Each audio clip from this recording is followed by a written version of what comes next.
Lightning animation begins with a simple fluffy cloud filling with tiny water droplets and ice crystals. We see particles colliding as the cloud swirls upward and downward. These collisions knock electrons free, creating charge separation. Negative electrons gather at the lower part of the cloud while positive charges rise to the top. The process is like rubbing a balloon on a sweater, which pushes extra electrons onto the balloon surface.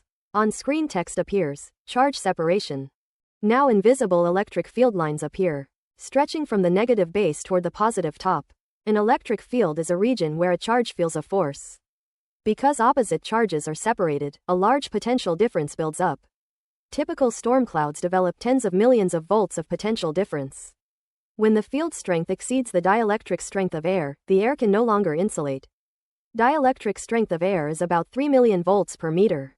A faint, segmented channel called a step leader starts to form from the cloud downward. At the same time, the ground launches an upward leader.